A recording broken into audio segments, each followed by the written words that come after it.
Welcome to night bulletin.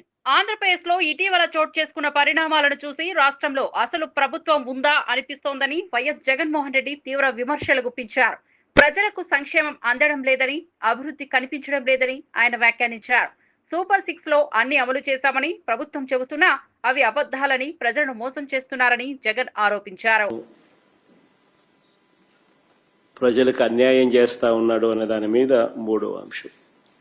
So by and large ఈ మూడు అంశాల మీద ఈరోజు మీ అందరి ద్వారా ప్రజలకు ఇటువైపున నాణ్యానికి ఇటువైపున ఉన్న స్టోరీని ఇటువైపున ఉన్న అంశాలను కూడా తెలియజేసే కార్యక్రమం చేస్తా ఉన్నాం. అసలు రాష్ట్రంలో ఇటీవల కొన్ని పరిణామాలు చూస్తూ ఉంటే రాష్ట్రంలో అసలు ప్రభుత్వం ఉందా అన్న సందేహాలు ఎవరికైనా కూడా కలుగుతాయి. కామన్ మ్యాన్ పరంగా ఆలోచన చేస్తే, సామాన్యుడి పరంగా ఆలోచన చేస్తే. ఎందుకనంటే రాష్ట్రం అన్నది, ఒక గవర్నమెంట్ అన్నది చేయాల్సిన రొటీన్ కార్యక్రమాలు, చేయాల్సిన రొటీన్ బాధ్యతలు, maintenance of law and order ఇవాళ లేదు. ప్రజాస్వామ్యయుతంగా గొంతు విప్పే పరిస్థితి ఈరోజు లేదు. రెడ్ బుక్ రాజ్యాంగం అని అంటా ఉన్నారు. ప్రజాస్వామ్యయుతంగా గొంతు విప్పితే ఆ గొంతును నలిపేస్తా ఉన్నారు. ప్రజలకు అభివృద్ధి లేదు, ప్రజలకు సంక్షేమం లేదు. తెలంగాణలో గ్రూప్ 1 పరీక్షల వ్యవహారంపై సీఎం రేవంత్ రెడ్డి చేతగానితనం బయటపడిందని బీఆర్ఎస్ సీనియర్ నాయకుడు జగదీష్ రెడ్డి విమర్శించారు. ఈ సమస్య నుండి ప్రజల దృష్టిని మళ్లించేందుకు లొట్టపీసు కేసులను తెరపైకి తెస్తున్నారని ఆయన ఆరోపించారు. రేవంత్ రెడ్డి మీద 2 ఏళ్ల పాలనలో పెట్టాలంటే 100 కేసులు పెట్టాల్సి ఉంటుందని వ్యాఖ్యానించారు. మీడియా ద్వారా బెదిరింపులు చేసి స్పేస్ ఆక్యుపై చేయవచ్చేమో కానీ ప్రజల మనసుల్లో స్థానం సంపాదించలేరని అన్నారు. కానీ ఇది లొట్ట పీస్ కేసు అనే సంగతి కేటీఆర్ గారు ఆనాడే చెప్పిండు, ప్రజలందరికీ కూడా తెలుసు. వీటితో ఏమి కాదనే సంగతి అందరికి కూడా తెలుసు. నిజంగా కేసు పెట్టాల్సి వస్తే నిన్ను 100 సార్లు జైలు వేయాల్సిన పరిస్థితి వచ్చింది ఈ 2 ఏళ్ల పరిపాలనలో. ఉండేది నువ్వు చేసిన దుర్మార్గాలకి, నువ్వు చేస్తున్న మోసాలకి, ప్రజలకి ఇచ్చిన హామీ ఒకటి నెరవేర్చకపోగా ఈ రకంగా నేనేదో మీడియాలో స్పేస్ ఆక్యుపై చేస్తామేమో తిట్టో భయపెట్టించో లేదా నీ తాబేదారులతోనే కానీ ప్రజల మైండ్లలో స్పేస్ ఆక్యుపై చేయలేవు. రైతులు ఎట్లా శాపనార్థాలు పెడుతురో చూస్తున్నాం, మహిళలు ఎట్లా శాపనార్థాలు పెడుతురో చూస్తున్నాం, యువత ఎంత కోపంగా ఉందో చూస్తున్నాం. నువ్వు నీ చేత చంపబడ్డ విద్యార్థులు 100 మంది పైగా ఇప్పటివరకు నువ్వు పెట్టిన విషాహారం వల్ల చచ్చిపోయిన విద్యార్థులు, వాళ్ళ ఆత్మలు కూడా నీ చుట్టే తిరుగుతుంటాయి. ఒక్కటి కూడా తప్పుకోలేవు నువ్వు చేసే పాపాల నుంచి. ఇవాళ ఏదో గిది దీంతో ఒక పూట గడుపుకుంటా అని అనుకుంటున్నామేమో. ఈ పూట గడుపుకోవడాలు ఆ నిమిషానికి ఎలా తీసుకోవడాలు కాదు. ప్రభుత్వం అంటే ప్రభుత్వం ప్రజలకు జవాబుదారీగా పనిచేయాల్సిన అవసరం ఉంది. హైదరాబాద్ రెహ్మత్ నగర్ లో ప్రజలను ఉద్దేశించి బీఆర్ఎస్ వర్కింగ్ ప్రెసిడెంట్ కేటీఆర్ తీవ్ర విమర్శలు గుప్పించారు. కాంగ్రెస్ పార్టీకి ఓటు వేస్తే పేదల ఇల్లు కూల్చడానికి అవకాశం ఇచ్చినట్లే అవుతుందని అన్నారు. హైడ్రా పెద్దవారి ఇళ్లను తాకరాదని సీఎం రేవంత్ రెడ్డి అన్న తిరుపతి రెడ్డి దుర్గం చెరువు నీటిలో ఇల్లు కట్టుకున్నా ఎలాంటి చర్యలు తీసుకోలేదని ఆరోపించారు. కానీ పేదల బస్తీలలో మాత్రం ఇళ్లను కూల్చేస్తున్నారని మండిపడ్డారు. డబ్బులు ఇచ్చి పేదల ఓట్లు దోచాలని కాంగ్రెస్ చూస్తోందని విమర్శించారు. వాళ్ళకి లైసెన్స్ ఇచ్చినట్టు అవుతుంది. మరి కావన్నా వద్దాం, మీరే ఆలోచన చేయండి. ఇది మీ సమస్యనో నా సమస్యనో కాదు, నగరంలో ఉండే అందరి సమస్య. మీరు చూస్తున్నారు, హైడ్రా అనేది పెద్దవాళ్ళ ఇంటి మీదకి పోదు. రేవంత్ రెడ్డి అన్నగాడు ఇక్కడనే ఉంటాడు, తిరుపతి రెడ్డి అని. దుర్గం చెరువు పక్కకు నీళ్ళల్లో కట్టిండి ఇల్లు, FTL. ఆడికి మాత్రం పోదు హైడ్రా. ఎందుకు? ముఖ్యమంత్రి అన్న కదా, పోతే ఉద్యోగం పోతుంది కదా, ఆడికి పోదు. ఆడికి పోతుంది, రెహమత్ నగర్ పోతుంది, బోరబండ పోతుంది, యూసఫ్గూడ పోతుంది, షేక్పేట పోతుంది, ఎర్రగడ్డ పోతుంది. మీ దగ్గర ఉండే బస్తీలకు మాత్రం బరాబర్ వస్తుంది. కులగొడితే పేదవాడిని అడిగేటోడేవాడు? గోపన్న లేడు కదా. గోపన్న ఉంటే బరాబర్ వచ్చి అడ్డం నిలబడుతుండే. గోపన్న లేడు కదా, ఇక అడిగేటోడు ఎవడున్నాడు? మేము చూసుకుంటాం, జూబ్లీస్ దున్ని పారేస్తాం అనే దాంతో పైసలు కొడతాం, అవసరమైతే ఆఖరికి ఓటుకి ఇంత కొడితే గరీబ్ మాకే అయిపోతే ఎవరికెత్తారు అనే ధైర్యము ఇలా కాంగ్రెస్ వాళ్ళు ఆ ధీమాతో ఉన్నారు. ఆంధ్రప్రదేశ్ లో కూటమి సూపర్ 6 బహిరంగ సభ ఘనంగా ప్రారంభమైంది. ముఖ్యమంత్రి నారా చంద్రబాబు నాయుడు, డిప్యూటీ సీఎం పవన్ కళ్యాణ్, రాష్ట్ర బీజేపీ అధ్యక్షుడు దుగ్గిరాల మాధవ్ గ్రాండ్ ఎంట్రీ ఇస్తూ సభా వేదికపైకి చేరుకున్నారు. సభా ప్రాంగణం నినాదాలతో మార్మోగగా విపరీతంగా హాజరైన జనసందోహం నాయకులకు ఘన స్వాగతం లభించింది. సూపర్ 6 హామీలతో రాష్ట్రానికి అభివృద్ధి, సంక్షేమ అందిస్తామని కూటమి నేతలు సభలో ప్రజలకు హామీ ఇవ్వనున్నారు.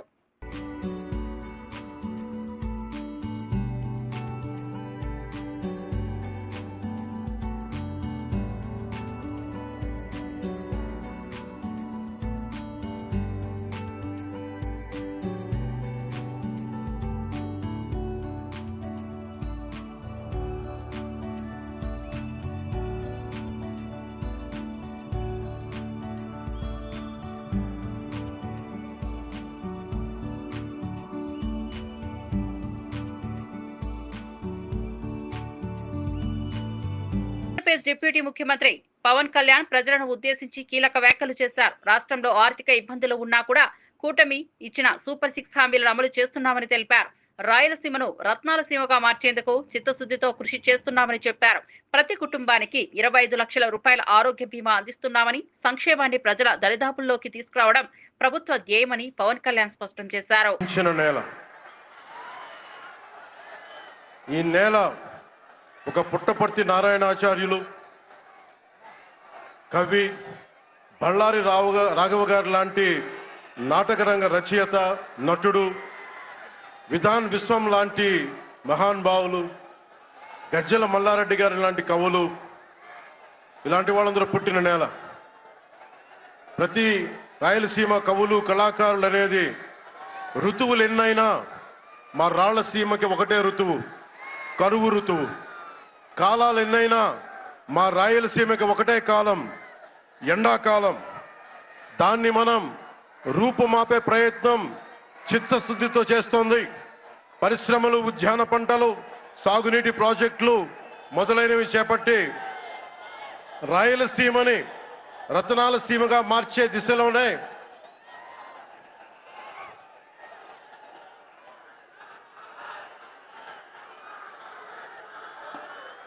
ఈ రోజున మేమందరం గౌరవ ముఖ్యమంత్రి గారి చంద్రబాబు నాయుడు గారి నాయకత్వంలో మీ ముందుకున్నాం. ఈ సూపర్ 6 కార్యక్రమం ఇన్ని వేల కోట్లు ఆర్థిక ఇబ్బందుల నుండి వీటన్నిటినీ ముందుకు తీసుకురాగలుగుతున్నామంటే మీ భవిష్యత్తు కోసం, యువత భవిష్యత్తు కోసం, మహిళల భవిష్యత్తు కోసం, ప్రతి ఆంధ్రప్రదేశ్లో ఉన్న ప్రతి ఒక్కరూ బాగుండాలి, మీరు ఆనందంగా ఉండాలి. మీరే అన్నారు, ఆ రోజు మేము అడిగాం, రాష్ట్రం బాగుండాలి, యద్భావం తద్భవతి. మీరు ఎలా ఆలోచించారో మేమందరం కలిసికట్టుగా పార్టీలు వేరైనప్పటికీ రాష్ట్ర హితువు, రాష్ట్ర శ్రేయస్సును దృష్టిలో పెట్టుకొని ఈ రోజున మీ ముందుకొచ్చి ఇంత ఘన విజయంగా, ఇంత దిగ్విజయంతో ఈ సూపర్ 6 కార్యక్రమాన్ని మీ ముందుకు తీసుకొచ్చాం. దీని సూపర్ 6 కార్యక్రమానికి సంబంధించి భవిష్యత్తు రాయలసీమ వెనుకబాటుతనం గురించి, దానికి నీటి సౌకర్యాల గురించి, పారిశ్రామిక గురించి గౌరవ ముఖ్యమంత్రి గారు మాట్లాడతారు. నేను చెప్పదలుచుకున్నది ఒకటి, ఆరోగ్య బీమా పథకం సాకారం కాబోతుంది. ఒక్కొక్క పథకం ద్వారా ఒక్కొక్క కుటుంబానికి 25 లక్షల ఆరోగ్య బీమా వర్తిస్తుంది. అలాగే పర్యాటక రంగంలో కూడా మనకి దాదాపు 10,000 పైచులకు పెట్టుబడులు ఆకర్షిస్తున్నాం. అలాగే పంచాయతీ రాజ్ శాఖలో కూడా పల్లె పండుగ ద్వారా 13,300 గ్రామ పంచాయతీలని గ్రామ సభలు నిర్వహించి రికార్డ్ చేసి 2,007 కిలోమీటర్ల బీటీ రోడ్లు, 4,000 కిలోమీటర్ల సిసి రోడ్లు చేయగలిగాం. 1,55,000 నీటి కుంటలు నిర్మించి 1 TMC నీటిని వర్షాకాలం నిల్వ చేయగలిగాం. అలాగే మూగజీవాల దాహార్తి తీర్చేందుకు 15,000కు పైగా నీటి తొట్లు నిర్మించాం. 22,518 మినీ గోకులాలు చేశాం. అడవి తల్లి బాట కార్యక్రమం గౌరవ ప్రధానమంత్రి శ్రీ నరేంద్ర మోదీ గారి సహకారంతో, ముఖ్యమంత్రి శ్రీ నారా చంద్రబాబు నాయుడు గారి నాయకత్వంలో కూటమి ప్రభుత్వం 1,005 కోట్లతో ప్రధానమంత్రి పిఎం జన్మన్ పథకం, మహాత్మా గాంధీ జాతీయ ఉపాధి హామీ పథకం ద్వారా రాష్ట్ర ఉపాధి హామీ పథకం 625 గిరిజన గ్రామాలని అనుసంధానిస్తూ 1069 కిలోమీటర్ల రోడ్ల నిర్మాణం జరుగుతోంది. గర్భిణీ స్త్రీలకి డోలీ మోతల నుంచి విముక్తి కలిగించాల లక్ష్యంతో ముందుకెళ్తున్నాం. 7,910 కోట్లతోటి జల్ జీవన్ మిషన్ కి ప్రాజెక్టులు చేపట్టాం. అటవీ విస్తారాన్ని పెంచే లక్ష్యంలో 1 కోటి మొక్కల నాటే కార్యక్రమానికి శ్రీకారం చుట్టాం. కర్ణాటక ప్రభుత్వానికి నుంచి సహకారంతో 4 కుంకి ఏనుగులను తీసుకొచ్చాం. అలాగే శాంతి భద్రతల పరిరక్షణ వ్యవహారంలో భేదాలు చూడకుండా ముందుకు వెళ్తామని శాసనసభ సాక్షిగా గౌరవ ముఖ్యమంత్రి శ్రీ నారా చంద్రబాబు నాయుడు గారు స్పష్టం చేశాం. నేను అదే మాట చెప్పాను. ఆ మాట కట్టుబడే ముందుకు వెళ్తున్నాం. శాంతి భద్రతలు ఎలాంటి ఆటంకం కలగకుండా ఉన్నప్పుడే రాష్ట్రంలో పెట్టుబడులు, పరిశ్రమలు వచ్చి యువతకి ఉపాధి, ఉద్యోగ అవకాశాలు లభిస్తాయి. ముఖ్యంగా మన రాయలసీమ యువతకి మీరు ఉపాధి అవకాశాలకు వేరే రాష్ట్రాలకు వెళ్లకుండా మన అనంతపురంలో, మన కర్నూలు, మన కడప, మన చిత్తూరు జిల్లాల్లో మొత్తం ఉపాధి అవకాశం పక్క రాష్ట్రాల నుంచి మనకు వచ్చేలాగా పారిశ్రామికరణ జరగాల దిశగా గౌరవ ముఖ్యమంత్రి నారా చంద్రబాబు నాయుడు గారు ఆధ్వర్యంలో, ఆయన నాయకత్వంలో ముందుకు తీసుకెళ్తున్నాం. కూటమి ప్రభుత్వం ప్రతి అడుగులోనూ త్రికరణ శుద్ధితో పనిచేస్తుంది. గౌరవ ప్రధానమంత్రి శ్రీ నరేంద్ర మోదీ గారి వికసిత్ భారత్ విజన్ దిశగా గౌరవ ముఖ్యమంత్రి శ్రీ నారా చంద్రబాబు నాయుడు గారి నాయకత్వంలోని కూటమి ప్రభుత్వం ముందుకు సాగుతూ 2047 నాటికి ఆంధ్రప్రదేశ్ని దేశంలో నెంబర్ 1 రాష్ట్రంగా తీర్చిదిద్దుతామని మీ అందరికీ తెలియజేసుకుంటూ జై భారత్, జై హింద్. ఆంధ్రప్రదేశ్ రాజకీయ వాతావరణం మరోసారి వేడెక్కింది. సీఎం వైఎస్ జగన్ చేసిన వ్యాఖ్యలకు ప్రతిస్పందిస్తూ మంత్రి సవిత తీవ్ర స్థాయిలో విమర్శలు గుప్పించారు. నువ్వు అబద్ధం, నీ పార్టీయే అబద్ధం, నీ బ్రతుకే ఒక అబద్ధం, నువ్వే అబద్ధాలు కోరు కాదా అంటూ ఆమె ప్రశ్నించారు. రాష్ట్ర రాజకీయాల్లో నిజాయితీ, పారదర్శకత అనే మాటలు జగన్ కు సరిగా సరిపోవని, ప్రజలను తప్పుదోవ పట్టించే ప్రయత్నం చేస్తున్నారని మంత్రి సవిత మండిపడ్డారు. పథకాలన్నారు జగన్మోహన్ రెడ్డి గారు, నీ బతుకే అబద్ధం, నీ చరిత్రే అబద్ధం, నీ పార్టీనే అబద్ధం, మరి నువ్వు కాదా అబద్ధాలు కోరు అనే విషయం కూడా తెలియజేస్తున్నాం. మాకు సంపూర్ణమైన నమ్మకం ఇచ్చారు. మేము సంపూర్ణంగా ప్రజలు ఏ నమ్మకం అయితే మాకు ఇచ్చారో నరేంద్ర మోడీ గారి ఆశీర్వాదంతో ఈ రోజు రాష్ట్రం పరుగులు పెడుతుందన్న విషయం మీ అందరికీ తెలియజేస్తూ నాకు ఈ అవకాశం కల్పించిన పెద్దలందరికీ మరొక్కసారి ధన్యవాదాలు తెలియజేసుకుంటూ కూటమి ప్రభుత్వం వర్ధిల్లాలి. ఆంధ్రప్రదేశ్ సీఎం నారా చంద్రబాబు నాయుడు సూపర్ 6 పై విమర్శలకు కౌంటర్ ఇచ్చారు. సూపర్ 6 హామీలను హేళన చేసిన వారు, పింఛన్ల పెంపు అసాధ్యమన్నవారు, పిల్లలందరికీ తల్లికి వందనం కార్యక్రమాన్ని ట్రోల్ చేసిన వారు తప్పుబడ్డారని అన్నారు. మెగా డిఎస్సి జరగదన్నారు, దీపం వెలగదన్నారు. మహిళలకు ఉచిత బస్సు సౌకర్యం అమలు చేశామని తెలిపారు. ఈ రోజు మీ అందరికీ హామీ ఇస్తున్నాం. దసరా రోజున ఆటో డ్రైవర్లందరికీ వాహన మిత్ర కింద 15,000 రూపాయలు ఆర్థిక సహాయం చేస్తామని అనౌన్స్ చేస్తున్నాను. హ్యాపీనా, సంతోషమా అని అడుగుతున్నా. ఎన్నికల్లో చెప్పాం, ఎన్ని కష్టాలున్నా చేస్తాం. వాహన మిత్ర కింద సంవత్సరానికి ఆటో డ్రైవర్లకి 15,000 ఇస్తామని మీ అందరికీ హామీ ఇస్తున్నా. ఇది మంచి కార్యక్రమం అనుకుంటే గట్టిగా చప్పట్లు కూడా చెప్పండి, మంచి కార్యక్రమం అని. ఇది ప్రభుత్వానికి పేదవాళ్లపై నుండే ప్రేమని మరొక్కసారి. ములుగు మండలం మదనపల్లి గ్రామంలో ఇందిరమ్మ ఇళ్ల నిర్మాణ పనులు ప్రారంభమయ్యాయి. ఈ కార్యక్రమంలో రాష్ట్ర పంచాయతీరాజ్, గ్రామీణాభివృద్ధి, స్త్రీ శిశు సంక్షేమ శాఖ మంత్రి డాక్టర్ దనసరి అనసూయ సీతక్క పాల్గొన్నారు. భూమి పూజ అనంతరం మాట్లాడుతూ ఇందిరమ్మ ఇళ్ల పథకం ద్వారా ప్రతి నిరుపేద కుటుంబానికి 5 లక్షల నిధులు అందజేస్తున్నామని తెలిపారు. పేదల ఇంటి కలను సాకారం చేసి వారి జీవితాల్లో వెలుగులు నింపడం ప్రభుత్వ లక్ష్యమని చెప్పారు. ఇప్పటికే 6,000 ఇళ్లు మంజూరు చేసినట్లు, రాబోయే రోజుల్లో విడతల వారీగా మరిన్ని ఇళ్లు మంజూరు చేస్తామని హామీ ఇచ్చారు. ఈ కార్యక్రమంలో కాంగ్రెస్ జిల్లా అధ్యక్షుడు పైడాకుల అశోక్, జిల్లా గ్రంథాలయ సంస్థ చైర్మన్ భాను రవిచందర్, వ్యవసాయ మార్కెట్ కమిటీ చైర్మన్ రేగా కళ్యాణితో పాటు స్థానిక నాయకులు, కార్యకర్తలు పాల్గొన్నారు.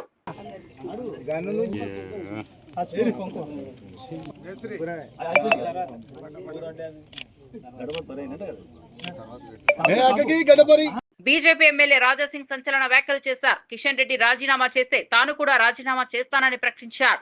ఇద్దరం స్వతంత్ర అభ్యర్థులుగా పోటీ చేస్తే ఎవరి దమ్ము ఎంత ఉందో ప్రజల తీర్పుతో తేలుతుందని సవాల్ విసిరారు. కిషన్ రెడ్డి కారణంగానే రాష్ట్రంలో పార్టీ నాశనమైందని తీవ్ర స్థాయిలో విమర్శించారు. పార్టీ భవిష్యత్తు కోసం తాను వెనకడుగు వేయనని రాజాసింగ్ స్పష్టం చేశారు. ఎవరు ఎక్కడి నుంచి గెలుస్తారో చూసుకుందాం. ఇప్పుడు ఈ మొత్తము దీనికి ప్లానింగ్ మొత్తం మా కిషన్ రెడ్డి గారే నేను అనుకుంటున్నాను. అందుకోసం మా కిషన్ రెడ్డి గారికే అడ్రస్ చేసి చెప్తున్నాను, రామచంద్రరావు గారికి ఫ్రీ హ్యాండ్ ఇవ్వండి, ప్రతి ఒక్క పార్లమెంట్ సభ్యుడికి ఫ్రీ హ్యాండ్ ఇవ్వండి, ప్రతి ఒక్క ఎమ్మెల్యేకి ఫ్రీ హ్యాండ్ ఇవ్వండి. పార్టీ డెవలప్ చేసుకుంటారు. ఇంకా ఎన్ని సంవత్సరాలు వెనక నుంచి గుంజే కార్యక్రమం చేస్తారు. చాలాసారి ప్రతి ఒక్క వేదిక పైన ప్రతి ఒక్క మీటింగ్లో నేను గతంలో అమిత్ షా సార్ కూడా డైరెక్ట్ చెప్పిన నల్గొండలో, సార్ వీళ్ళు ఇట్లా వేలు చూపెట్టి చెప్పిన, సార్ వీళ్ళు గ్రూపిజం వల్ల పార్టీ సర్వనాశనం అవుతుంది సార్, ఫస్ట్ వీళ్ళు గ్రూపిజంని ఖతం చేయండి, అప్పుడే మనం గవర్నమెంట్లో వస్తామే, డైరెక్ట్ ఫేస్ టు ఫేస్ చెప్పే దమ్ముంది, చెప్పినాం కూడా. తెలంగాణలో గ్రూప్ 1 పరీక్షల వ్యవహారంపై బీఆర్ఎస్ ఎమ్మెల్సీ దాసోదు శ్రవణ్ తీవ్ర వ్యాఖ్యలు చేశారు. హైకోర్టు ఆదేశాలను బేషరతుగా పాటించి మెయిన్స్ పరీక్షలు మళ్లీ నిర్వహించాలని డిమాండ్ చేశారు. కాంగ్రెస్ ప్రభుత్వం పెద్ద లాయర్లను పెట్టి సుప్రీంకోర్టుకు వెళ్తే విద్యార్థుల గొంతు కోసినట్టే అవుతుందని హెచ్చరించారు. తమ తప్పును ఒప్పుకోకుండా పరీక్షను రద్దు చేయాలని, కొత్తగా నిర్వహించాలని స్పష్టం చేశారు. పెద్ద లాయర్లను పట్టుకొచ్చి మేము డబ్బులున్న లాయర్లను పట్టుకొచ్చి మేము ఏదో మ్యానిపులేట్ చేస్తాము, రిట్ అపీల్ చేస్తాము, ఫస్ట్ కోర్టుకు పోతామని చెప్పని అంటున్నారు. ఏ కోర్టుకు పోయినా నిర్దాక్షిణ్యంగా మీరు నిరుద్యోగుల గొంతు కోసినట్టే. మీ దగ్గర డబ్బులు ఉండొచ్చు, పెద్ద రాయలు రావచ్చు, రిట్ అపీల్ చేయొచ్చు, సుప్రీంకోర్టు పోవచ్చు, ఇంకెక్కడికైనా పోవచ్చు. మీరు వేసే ప్రతి అడుగు తెలంగాణ నిరుద్యోగ విద్యార్థుల యొక్క భవిష్యత్తును సర్వనాశనం చేసినట్టే, కాల రాసినట్టే అనే విషయాన్ని రేవంత్ రెడ్డి గారు టీజీపీఎస్సీ తెలుసుకోవాలని చెప్పని. హుందాతనం ఉండాల.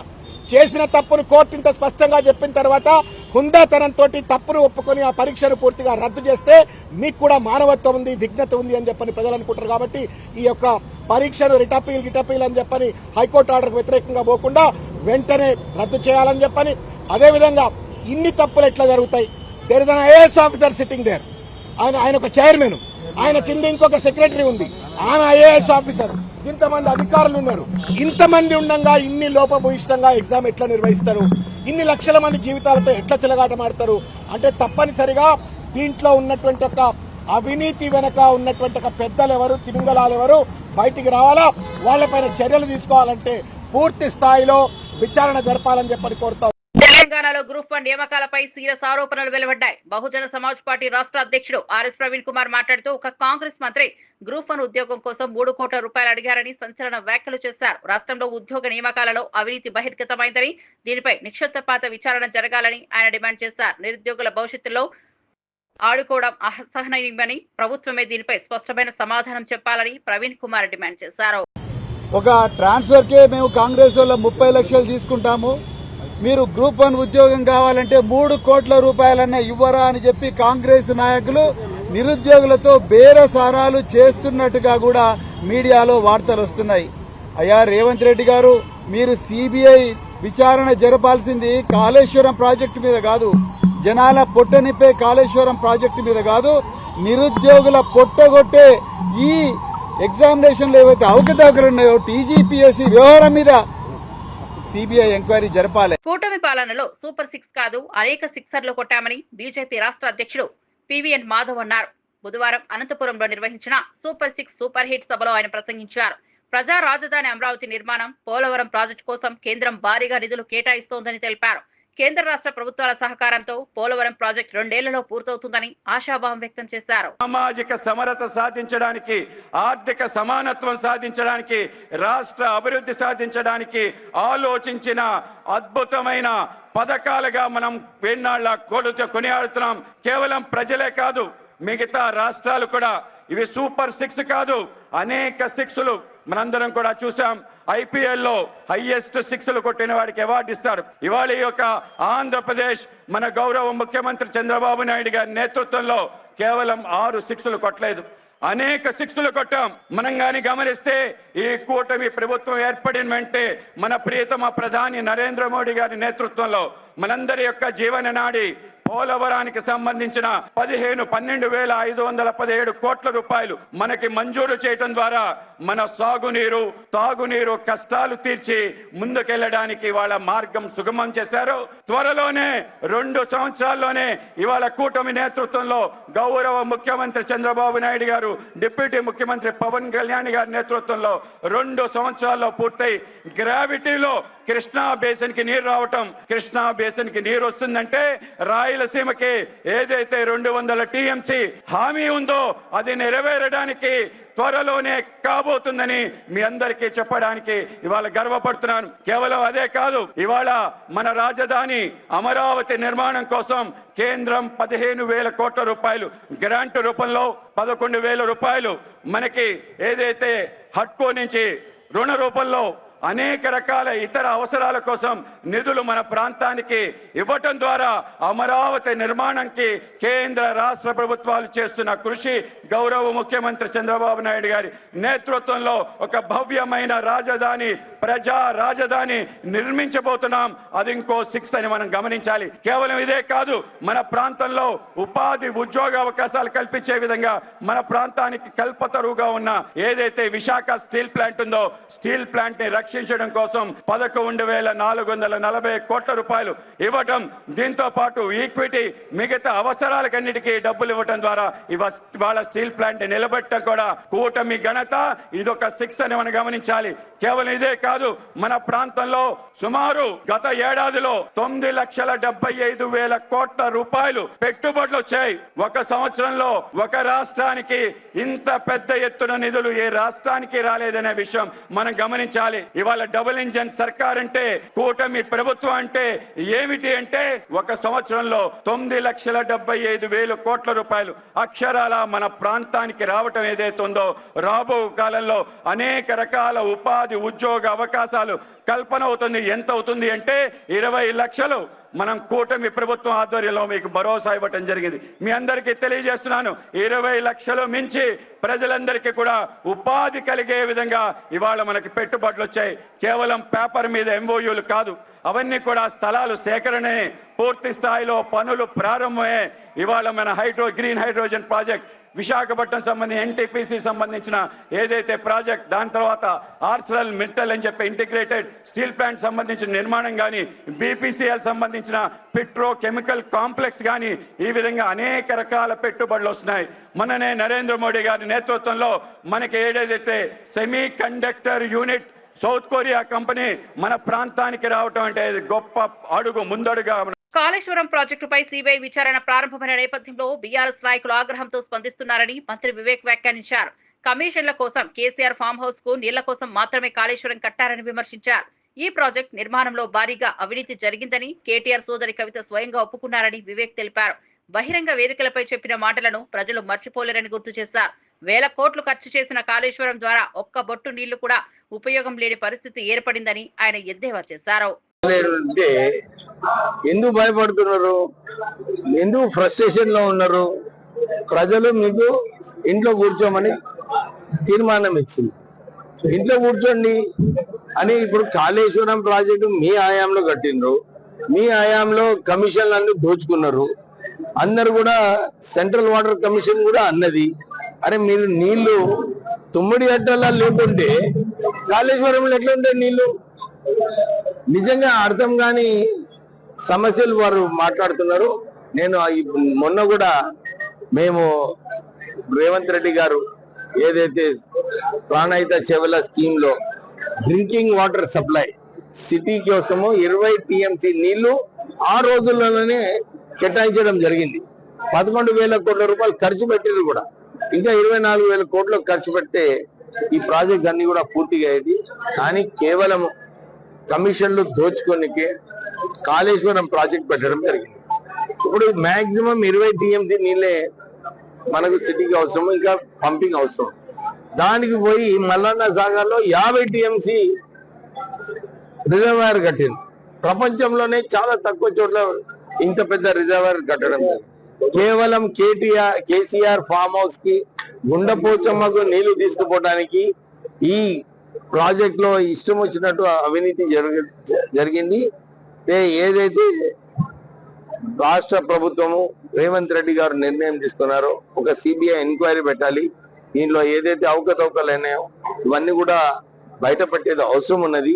వాళ్ళు భయపడేది అవసరం లేదు ఏం చేయకుంటే. కానీ అందరికి తెలుసు లక్షలాది కోట్ల రూపాయలు కల్వకుంట్ల కుటుంబం సంపాదించిందని వాళ్ళ సొంత చెల్లెలే చెప్తున్నది. చెల్లెలే చెప్పినప్పుడు వారు గవర్నమెంట్ లో ఉండే, ప్రభుత్వంలో ఉండే వాళ్ళు ఎంత. ఇవి బులెటిన్ అప్డేట్స్. మరో బులెటిన్ లో మళ్ళీ కలుద్దాం.